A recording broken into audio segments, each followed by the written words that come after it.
It was one of my friends who I told you about who Yeah. had like the Costa Brown Pinot and it like changed it. It was like Russian Oh, Brown yeah, Costa, yeah. Costa Brown Pinot. Yeah. And he was like, yeah, it blew my fucking mind. Like, it was crazy. And it's like, there's no. He's like, yeah, we got to have that. And I was like, I want to be like, yeah, definitely, because I haven't had it and I want to try it. And it's supposed to be like this crazy wine. But in the back of my head, it's like, I feel like I'm definitely not going to like it as much as he does. Yeah. And it's like, I still want to have it with him. I mean, like, it would be a fantastic time. But people oftentimes get caught up because there is this like stigma and this whole like stupid culture surrounding wine where it's like, there is a right and a wrong answer, which is the stupidest fucking thing in the world. Yeah. It's so fucking dumb, and I hate it. I hate it so Hey, much. Tom, that's why we have a podcast, so that That's our true. opinions matter. Sorry, I shouldn't have said your name. That's true. That's true. This is Oh, anonymous as fuck, possible. asshole. No, you said my name like 3 times. I haven't said your name once. Ah, true. Jim. You fucking bitch. Just call me bitch But Jim. yeah, so I think this is hilarious how this podcast is just like, it's just an excuse for us to like drink over the phone together and then like just record conversations for when one of us dies tragically. We can just like listen to these and just sob while we drink. Oh God. I miss him so much.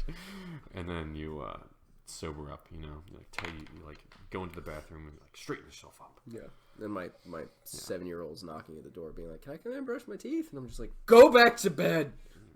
You're not going to school Call today." me Jim. Call me Jim. Why does Dad want me to call him Jim? In the other room, my poor wife's just sitting at the. Your lover, Frank. Yeah, she's. She's just staring at my lover Frank, being like, "You have no idea. He picked you up 2 weeks ago from that bus stop, and it's been all ambrosia since then. But just wait until you meet Jim." Jim is. Anyway, Right? I don't want to say that next part. Anyway, so the right and wrong answer, it's bullshit. It's stupid. I hate that I hate it so much. That's what I tell my wife. And what, that you hate her? No, there's no such thing as a right or wrong answer. She's like, "Hey, sleeping with my sister, that was wrong." And I'm like, "What is wrong?" And I'm like, whatever. There's no such thing as morality. I'm Foucault, you're Chomsky. Go fuck yourself. Yeah, basically. Yeah. Basically, in a nutshell. Yeah. Except if I were Foucault, I probably wouldn't have fucked her sister. Anyhow. So, but yeah, so I mean, it's like, it's a time and place thing. Who knows? Maybe there'd be a certain dish where it's like, I would have these side by side and I'd be eating it. I'd be like, oh no, I don't want the burgundy. I want the foreign one. But for whatever reason, maybe it's right now. Maybe it's just my personal preference at this point in my life. Maybe in 5 years I'll change, whatever. But for right now, for me, the like Sonoma Coast Pinots, they're just not for me.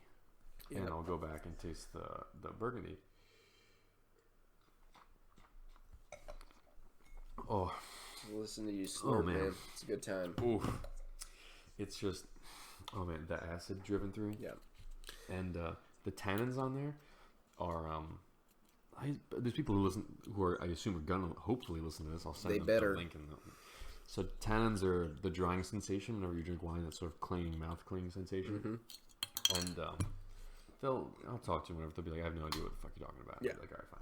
But to me, the tannins are much more like chalky. Yeah. On the burgundy, which people attribute with the soil or whatever. But so it's like if you're like that same like Flintstone whatever vitamin. Yep. That texture. It's a different grit sandpaper. Like it's the kind of sandpaper that it's leaving something behind. Have you been to the White Rose tasting room? No. I need to go up there. Oh. Yeah. I went there. It's super cool. Yeah. They're it's like this weird little like dungeon thing on top of this hill. It's pretty cool. Yeah. And there's like no windows. You go in there. No, the wine. And they're like. Yeah. And they're like, yeah. So have you ever had our wines before? And I'm like, no. We've been here before. No. Okay, cool. Like, yeah, so we're gonna do a flight, whatever, and like we describe our wines. They always say that's like it's like a iron fist with a velvet glove on or some shit like that is what they say. And so they're like, yeah, they're describing different kinds of tannins. Like here are like seed tannins. Here are like barrel tannins. Here are stem tannins. They have 3 different grades of sandpaper you can touch. And I was like, okay, cool. I mean, it was like whatever. No, but that's it's like legit, there's you know, so in terms much of, like defining tannins and stuff. Yeah, so much of I think people's problem though with wine is how much synesthesia you're supposed to just sort of like incorporate into the experience. Right. I mean, not to name names, but there's a winery that I'm well acquainted with who they have a whole labeling series that's all about visualizing the wine. Yeah, and it's cool. It is cool. But it's adding a layer of complexity to, like, it's what the language thing from earlier, like, it's all about developing your language, and if that language works for you, great. If it doesn't, it just becomes another thing that confuses you into thinking you're not experiencing something you're supposed to be experiencing, which, if you're not experiencing it, fine. Like, if you're drinking it, and it's not doing the thing that makes you go, like, oh, yeah. Like it does, you know, it's not every great bottle of wine is like falling in love, but you know, it's like wanting to have a one night stand. It's just like watching someone walk by and being like, nice. Yeah. But then you do get those bottles like your friend had, where you just fall in love because it's amazing. It's this amazing experience, and it's nothing like It's so incredible. No, the best the bottle of wine I've had that just the wine itself was more than anything else that I remember was this bottle of, I think, 2014 Chassagne Montrachet that Chardonnay that just, you know, it just did things that it didn't make sense. Like it was outside of it was outside of the realm of what I consider to be possible, and maybe that was because I was already kind of drunk. Maybe it was just what I'd been eating. Like, I don't know, but I remember. Yeah, exactly. I remember drinking that wine and going, "This is Chardonnay. This is like why Chardonnay matters to people." Yeah. Yeah. And the problem with something like what we're doing is we're setting this bar for people. Like, people have to go and like, it's like challenging people to say, like, you can go have those experiences, but you have to have them for yourself. Like, I can't tell you what wine to drink to feel that way. I can tell you wines that I like to drink, but you know, I feel like I got away from your point there at some point. Like, you were saying something about the Anthill Farms that I just steamrolled over. Steamroll over me, baby. That's what I want.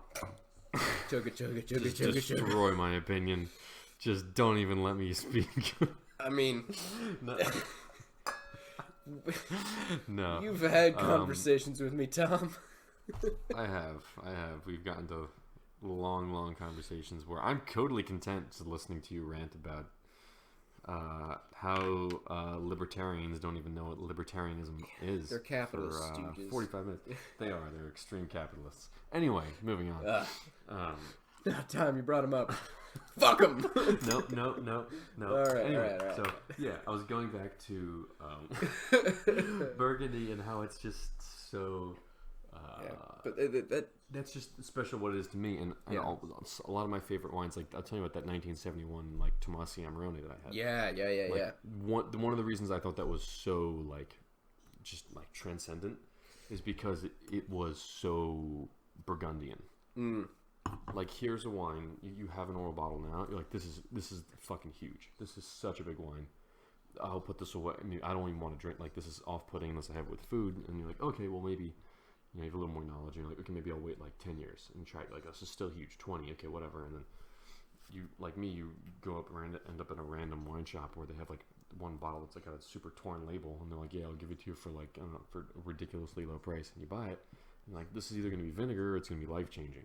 And it's life-changing, and you're like, fuck, this is absurd, just unreal. Well, that's one of the things that's so funny, I think, about the difference in how you and I approach wine is that I just don't have access to wine shops like that out here. It just doesn't exist. And you gotta come out here, man. I know. Well, after this is over, so. Well, but the thing is, even from the other perspective, you have those moments. Like it's not about like it's one of the things that's so cool about it. Is, like it's not that's a good point. It's not like there's no strict definition on when it can happen for you that you have an experience with a wine that like sings that way, but that it is about like an investment of effort. Like you have to go out looking for exciting things, and it's one of the things that like I envy people who can drink. You know, I legitimately envy people who can drink wine that I can't stand anymore. Like, if you can drink Bodabox or Franzia and enjoy it, and it does what you want it to do, and it doesn't give you a headache in the morning, great. But I would challenge most people who like drink that and enjoy just drinking it to like be a little tipsy or a little buzzed to say that they've ever had an experience with it that made them just and that's was definitive to an amazing evening they had. Like if you have an amazing evening that is amazing because you are with great friends and you're eating great food and it's just a joyous moment in your life, and the name on the label of the bottle of wine you remember from some particular moment of that evening is a detail that sticks with you, it's because that wine was really, really special. Yeah. And you know, it can happen with whatever wine, but the wines that you remember the names of, I think there's something to that. And I don't know, maybe I'm going off the romantic train, but like wine is and it's something that we both have to admit to in wanting to do this is like there's a romantic quality to wine that is just 100 so valuable. It's so wonderful. Yeah. And it's the thing is that one of the things I love about wine is that it's like that I love about it that it's hard to it just doesn't translate is that until somebody has that experience with wine, like my friend did, or like you did or I did, where you're like it just clicks and you're like, whoa, holy shit! It's like being in like a movie, you know, where like there's something that everyone else music can't swells, see. Like there's something you're in the perspective of one character right then. Right, and like nobody else can see it except you and a few other people have this like visionary experience where like, whoa, like I didn't know that this thing existed, and you're like, and you're walking among people who don't really understand it. Yeah, and like. It's like it's not that they don't understand it. It's just, or it's just that they don't understand it like yet. And it's like until they have that own personal moment that you can't really force on anybody until it just whatever happens to like pass you know come upon them. And some people it's not even intentional. Some people are like, oh come on, just try this bottle of wine. And they're like, okay fine, they take a glass, and that's all it takes. But some people you have to like sort of not intentionally go like you know a lot of it is like you're not drinking all these wines with the intention of hopefully this is going to be the one that blows my mind. It's like that kind of defeats the purpose of it. No, but it's like it is totally romantic. You're right. No, I like an anecdote I love telling people about, like when people are like, oh I don't know wine, or like you're like try this Pinot Noir. It's like, oh I don't know anything about wine. It's like, no, it's really besides the point. I want you to try this Pinot Noir because like it took me, I like to tell people, it took me 6 years of drinking Pinot Noir, not like a lot, just like tasting it, just knowing the taste of Pinot Noir to like it. And I started liking Pinot Noir when I was 14. Like, because I was a kid and my dad would tell me like, hey, come here, taste this. Like, just like, and I would take a sip out of his glass of wine. And I just did it because it was like this ritual for such a long time. And I don't even remember what wine it was, but it just clicked with me one day. I think it was probably wine he'd made, where I was like, yeah, this is good. This is really, really good. This is like, man, I get why he's been telling me to taste this for so long, because like I get what I learned from all of those experiences tasting this thing to understand why this one is good. There's again like music, like you can listen to a lot of music and you can enjoy bad music and you can enjoy music that's really, really complicated, but like music that really matters to you, you won't necessarily understand, but you'll just know that it does. But like Pinot's really, really weird because that is the whole of where it exists. Like it's just about being in that window. Like it's the, I don't know. I feel like Pinot Noir is always doing that for you. It's not just meant to be table wine that you just like, you know, throw back. Or at least that's, I don't know. That's not how people in the wine industry treat it at all. Exactly. I mean, I think also we have, sort of warped perspectives based on people who have, spent a lot of energy and gone through a lot of things that we wouldn't choose to go through to produce. Yeah. Like wine made from Pinot Noir. Yeah. Yeah. Like, so it's, I mean, because, you go through obviously like similar things, both made things that other than Pinot. So it's like, it's a similar sort of experience. And so you could say that about really making any wine. Yeah. But it's somewhat like when I made anything else, it wasn't ever like, maybe it's just because it was the thing that I liked. Like I went into it knowing, oh God, I love Oregon Pinot. I really want to make, like, just pour my heart into this and make this already. So I don't know if it was some preconceived notion, but when I was working in Napa, it was like, I still wanted to do a really good job and everything, but like, those are probably those and a couple other cabs, Gergich and stuff, where that have been like, I fucking love those wines. Yeah. But the same thing, it doesn't resonate. Yeah. With me to the same degree. That bottle of like 2006 Gergich, my friend and I will be like, we were like dying over it, Yeah. But the fact that it required like 14 years of bottle age on one of the most well-made, in my opinion, cabs in Napa, to get me to swoon to the degree that I have from, I don't know, like probably to the same degree as I did when I had I don't know, one of the like the Lumos barrel, like honestly, like that, or another bottle of Burgundy that I had, like different Pinot, or a bottle of like I can think of a couple Chablis and a couple of Rieslings and wines like that, where I was like, fuck, this is so good, where those you could just buy them off the shelf, or buying a retail or like current vintage, rather than being like, okay, no, for cab I need this, I need this, I need this, I need this, Yeah. So, I don't know. Well, so, like, I mean, I guess there is something to appreciate about everything, or I like to be able to, I like to think there's something to appreciate about everything, and with me, it's just like cab and the bigger wines. Like, I have a bunch of them, like, in the cellar and stuff. I'm not going to touch them for, like, 15 years or something. Yeah. No,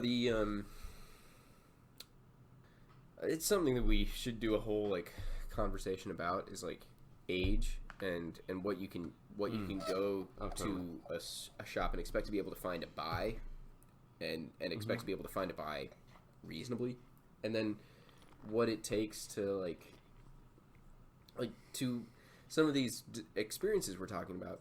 You invest in having yourself, and then being able to offer to other people by buying certain bottles of wine and hanging on to them forever. Like this bottle of Irie Pinot that I'm drinking, I bought with the full intention that I would hang on to it for anywhere up to like 10 years. Yeah. Because I knew that no matter when I opened it, it would be valuable. It'd be delicious. Yeah, it's great. Yeah. I'm just drinking it right now. I haven't had dinner yet. I feel no regrets. It's, it's fantastic.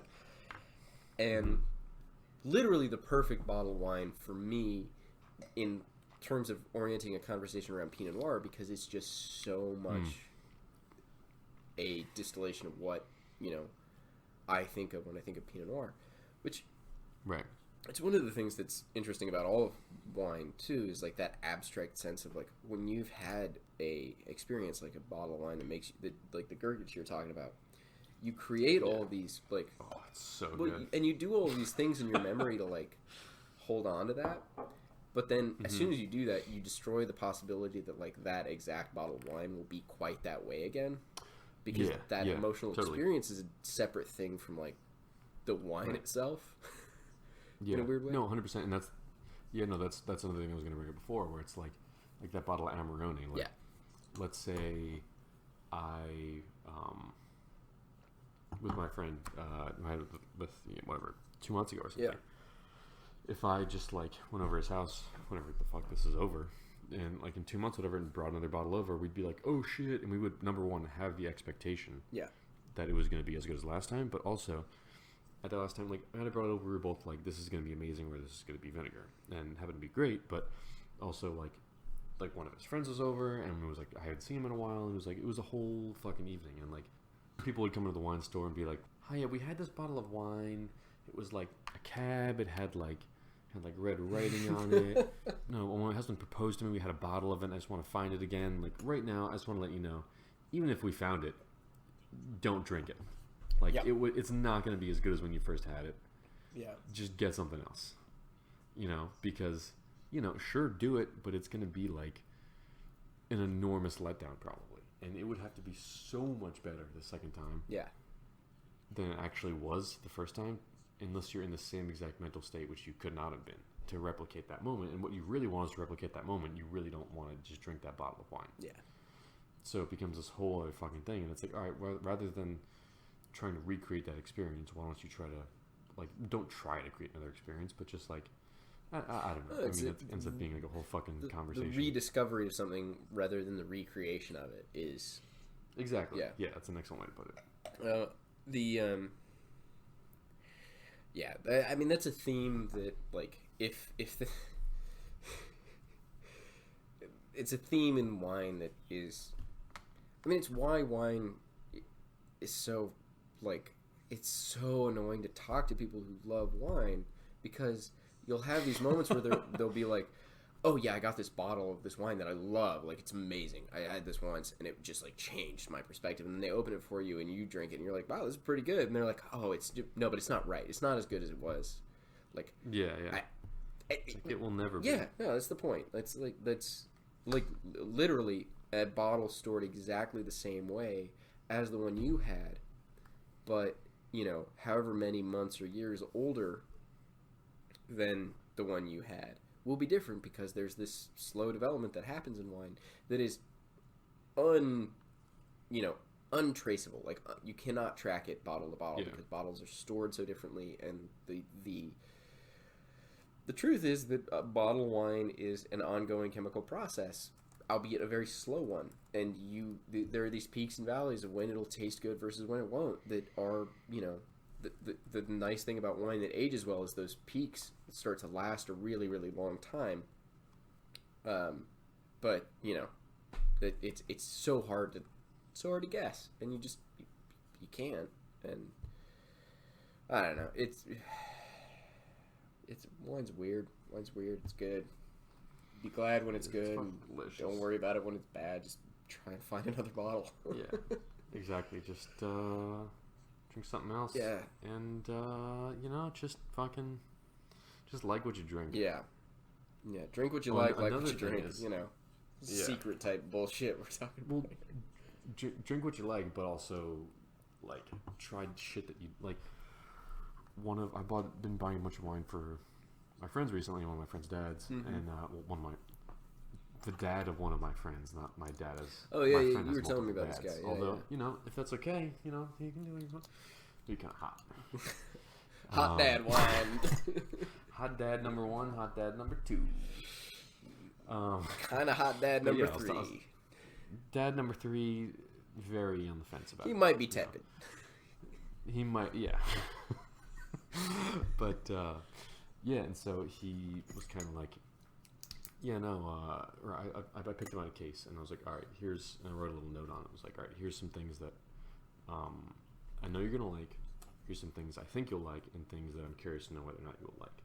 Because worst comes to worst, it's like, this is fine, but it's not really my thing. It's like, okay, boom. Now whenever I know I recommend wine to you, cross that, not that one particular style of that one grape off of the list. Okay, I'm not going to suggest that anymore.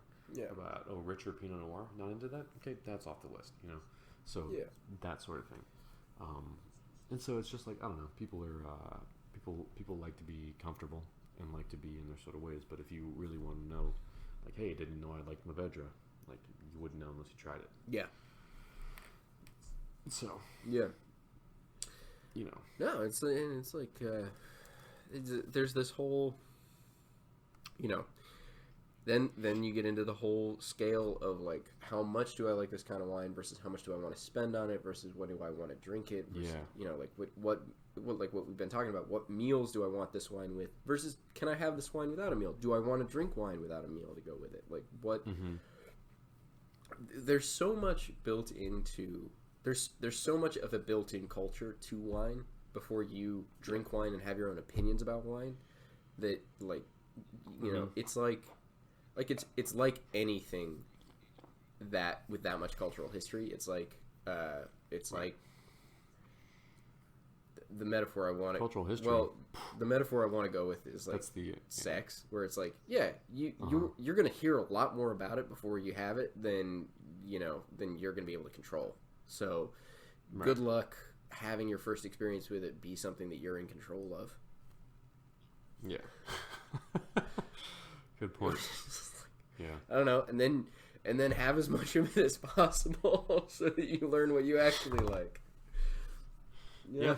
No, that's a good point. I don't know. I don't know either, man. Music probably would have been a more restrained analogy to go with, but more illuminating. Nah, it's also true. I don't know. But all of those things that like there's if as long as there's an industry just based on critique of a thing, you know that interacting with that thing is gonna suck on some level until you have an experience that makes you go, oh right, I love this for how it affects me. Now I don't have to care what that critical consensus out there is. I don't have to worry about that because I suddenly have an orientation to myself within this thing. Mm-hmm. Yeah, totally. And I think I don't know. I think the culture surrounding wine. We should just like cut this episode in half and just be like the second half is called wine culture. Yeah, probably. But I don't know. I mean, like, we will go on endless rants about this. I'm sure. Oh yeah. But not that there weren't endless rants in the earlier part of the episode. Right. But I want to save my rants about Psalms for another time. Dude. Yeah. No, but I mean, so it's bad because I have a bunch of very good friends who are bunch of people I know and really like art. Yeah. No. Yeah. But then also there are people who I know who are not Psalms and like have that same sort of affect. Yeah. So it's not independent of whether or not you're a Psalm, but it's correlation's there. Draw the correlation with fucking literature, which is like having an opinion about to go for a real juicy example right off the bat. Having an opinion about Gravity's Rainbow is different from reading and enjoying Gravity's Rainbow if you're a lit person, right? Right. So it's like if you're somebody who wants to give out your opinion or an opinion that people should have once they've read that book, that makes you a very different person than somebody who reads it and goes, yeah, whoa, I enjoyed it, but don't know what to tell you, buddy boy. Yeah. Woo, yeah. Yeah. I'm having to, I know you were like, just don't try to like go word by word. Just kind of just go through it the first time and then you can go back afterwards. I mean, as much as you can. Some of it's like, but some of the sentences are just so like, they're just so pretty. Oh yeah. And it's like, no, I just want to read this over like 3 or 4 times in a row just because it's like that book lands the line, like it earns the sentence. They're in love, fuck the war. Like it's just like you're like, whoa, how'd you do that? I believe that, like emotionally, that means something to me, and also it's just syntactically such a joke. Like it's a joke of phrasing that you could come up with sentences that simple and profound. It's inherently got this humor to it. Yeah. Through profanity and whatever else, but that it also lands in a place where it's not sentimental, it's just accurate. It's such a good book. Yeah. I'm working on it. Page 18 out of 850 or something like that. So I was working on I was looking back at snippets from that. I don't know. I watched a few minutes of somebody reading. It was somebody's quarantine video where they're reading Gravity's Rainbow out loud, and they're reading the banana section you were talking about, and I love that chunk so much. Like, just the whole character of Pirate's really good. He's good. But it is like wine, where it's like it. So, literally in a I feel like I once again derailed a point you were already making to take it in my own direction. I'm going to keep doing it. one of my early baby. experiences in the wine industry was with this guy who came, helped us for a couple hours because he was looking for one of our coworkers, and she was out, and we were like, yeah, she's not around. She'll be back later probably if you want to help. Until then, she never came back. He just sorted berries for us, like berry by berry, to get all the green strawberries out this weird wine we were making.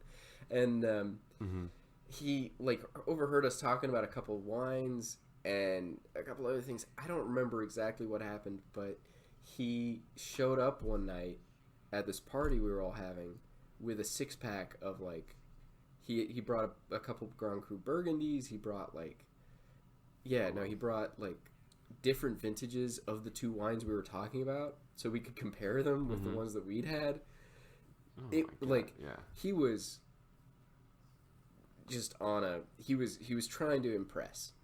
Yeah, he had a cellar. Yeah, well, he works for a distributor, but he was like, oh, okay. But he was, he was trying to impress the coworker that hadn't been there when he showed up originally, and the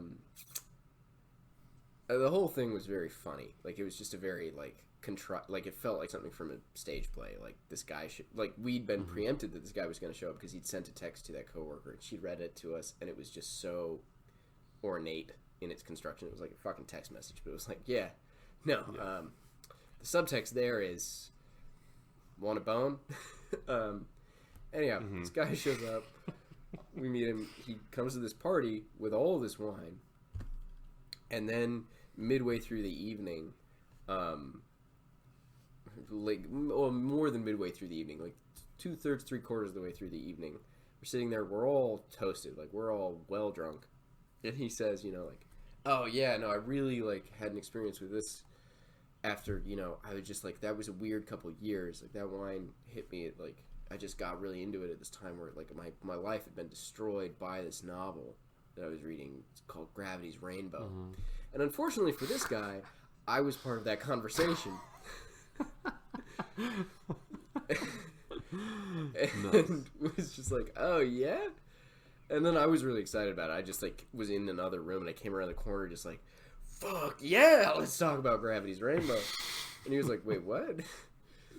But a couple days later, after I'd sobered up, I was talking to the coworker who was the target of all of this effort that this guy was putting in.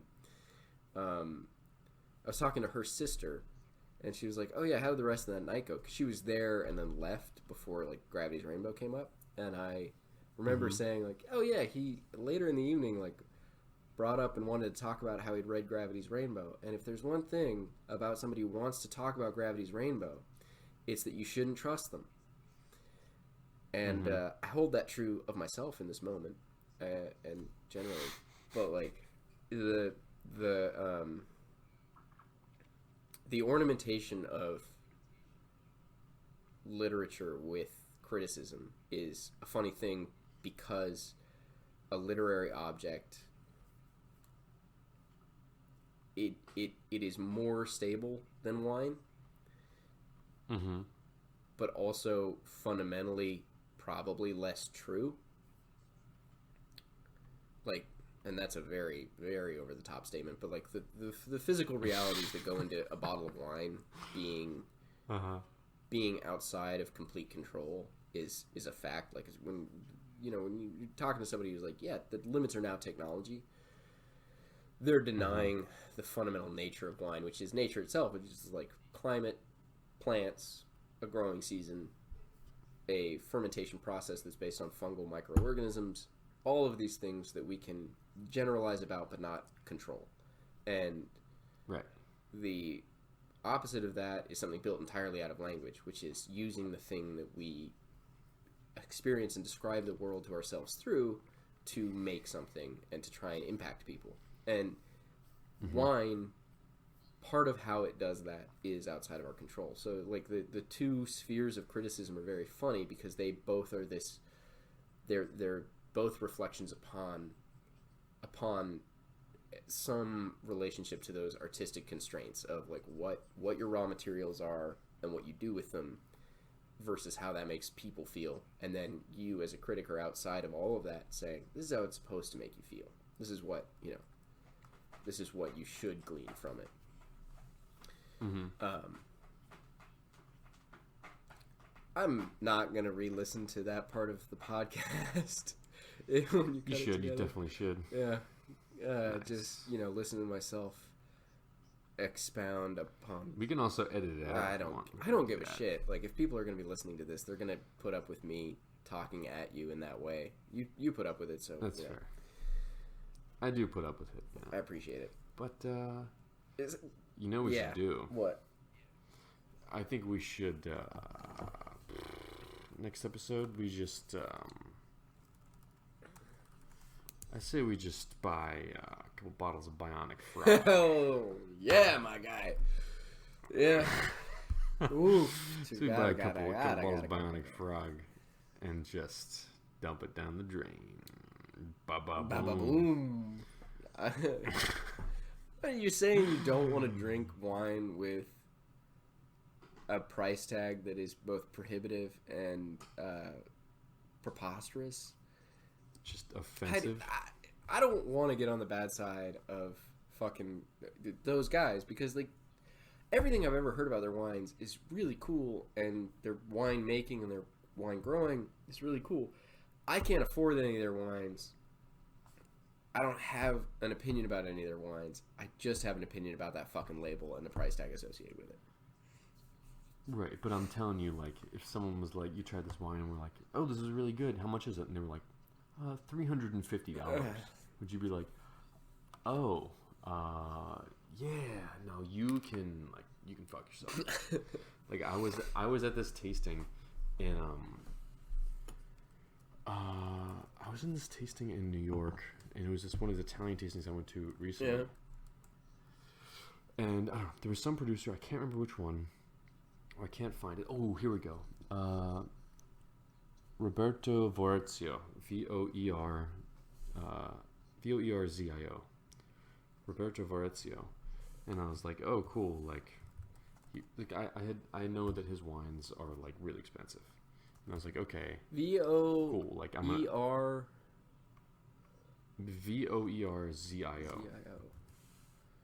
Roberto, yeah. And I was like, yep, Roberto Vorzio, yeah. I was like, I know these wines are really expensive. Like, whatever. So, I tried the. It was like pouring a Barbera, and then it was pouring a. Yeah. Barolo. I tried the Barolo, and I was like, yeah, no, this is good. This is really good. And then I tried and I was like, I'm not gonna ask because I know it's gonna be like $300 or something.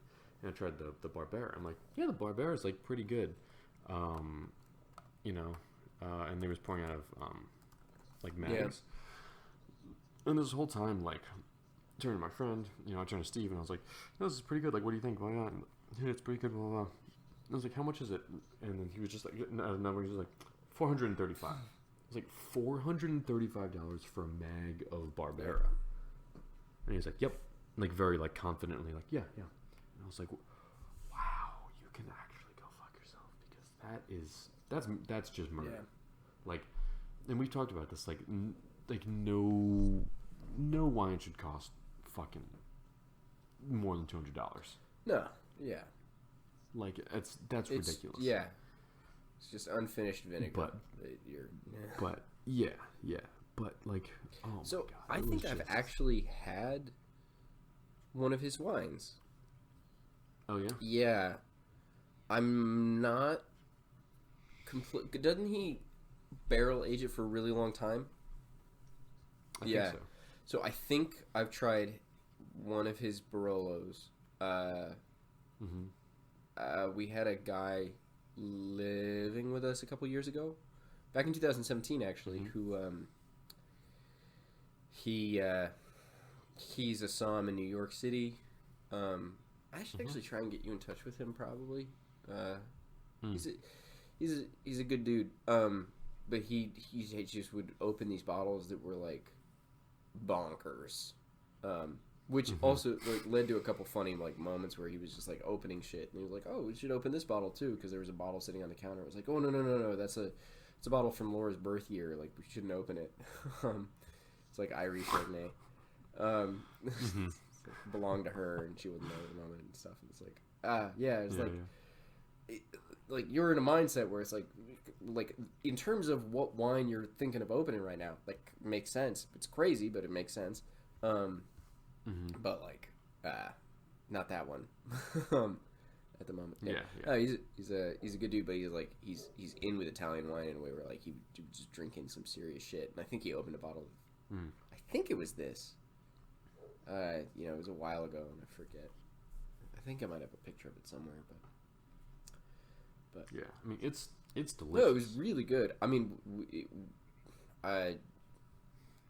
talking about it, Julia and I were like, "Oh yeah, this is great.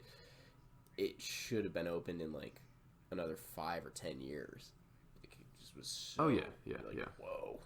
Oh. Yeah, no, it's super traditional, and they're meant to whatever. You don't drink them for fucking 25 years or something, which is like cool, great. I like that, but also just fucking like if you're gonna sell me a fully mature like 30-year-old bottle of this wine for that price, sure, fine, okay, I understand that. Yeah.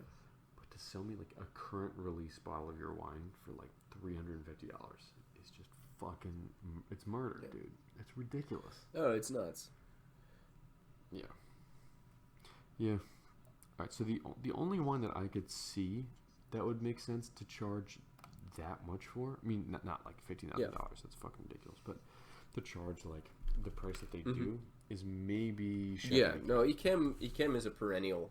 I mean, we've talked about it before, but like it's a perennial exclusion to the rule because what they do is literally ridiculous. Insane. It is unique. It's And there are other Sauterne producers that also deserve like high praise and high bottle prices for sure. But like Ikem is like it is bonkers. It's like this Italian producer. Like, admittedly, what they do is awesome and really really special, but Ikem like I think I've never tried it as far as I can remember. Me neither. Everyone I know who has tried it has been like, yeah, it was amazing. And it's a different response than people I know who've tried, like, I know people who've tried DRC and like tried multiple iterations of DRC, and it was only like the most competent, thoughtful wine like professional that I've known who's been able to say that, who gave me like a real description of DRC and didn't just kind of write it off as not very good. Or like not that's not fair, but like made excuses for why the bottle wasn't in great shape. And his description had to do with it being like very umami, like just this incredibly savory like umami character that you just beyond what you could get from other Pinot Noir. But he was the only person that I'd ever have tell me in clear terms what their experience tasting DRC was like. Most people I've known who've had DRC are like, yeah, I don't know how to describe it. It's like, okay, but was it good? They're like, I really don't know how to describe it. Like that's not helpful. Like that's very, whereas everyone I know who's had a Chem is like, yeah, oh my god, it's amazing. Yeah, but I think. And I think the DRC really is special and valuable, but it's hard because like they charge way more for a bottle of DRC than they do for a bottle of Ikem. No, Ikem is a very cool artifact of wine culture, but I feel like that's what they are at this point. Is they're an artifact of wine culture because they're interesting because they can't charge more than that. Like it feeds back into the Pinot Noir thing, but Sauterne and dessert wine exist in this different sphere where Chateau Yquem is constrained by a niche understanding of what their wine is. Basically, anyone on the planet, I think, would like it if they tried it, but they're not going to think to go try and buy it. Whereas that's a good point. Yeah, Domaine de la Romanée-Conti is the creme de la creme of wine as an idea in a lot of people's heads. So you go spend this insane amount of money on it, or the same is true for Gaia, I guess, out of Italy. Yeah. Like, you just have these ideas of wine that then, correlate to, like, which is one of the. Although I hate to say it. Mm-hmm. I was gonna say I hate to say it at that Brillo Barbaresco tasting. Tried some Gaia wines. Yeah. Delicious. No, I completely believe that those and Domaine Romanée-Conti are exceptional wines. The problem is you can't get honest answers out of people about trying them. Right. If they have another wine in mind that they preferred, but they understand there's this culture that has to be upheld in terms of the market of wine, because that's a big the culture of wine can't be separated from the market of wine, and it's one of the huge problems with it as an art form or as a agricultural product is, like, most agricultural products are not more complicated than their existence, and the difficulties of that, like that's an incredibly complicated thing. But when it comes to, like, lettuce, there are not that many people saying, like, oh, this is the best ground in the world to grow lettuce. They might be saying, like, oh, he grows really, really good lettuce because he manages his land well. But people are saying that all over the world. Whereas, like, Domaine de Romanée-Conti exists on the most valuable piece of agricultural land in the world. And that's a very weird thing. And it in a weird way, if you get deep enough into, like, the whole culture of it, starts to strain on the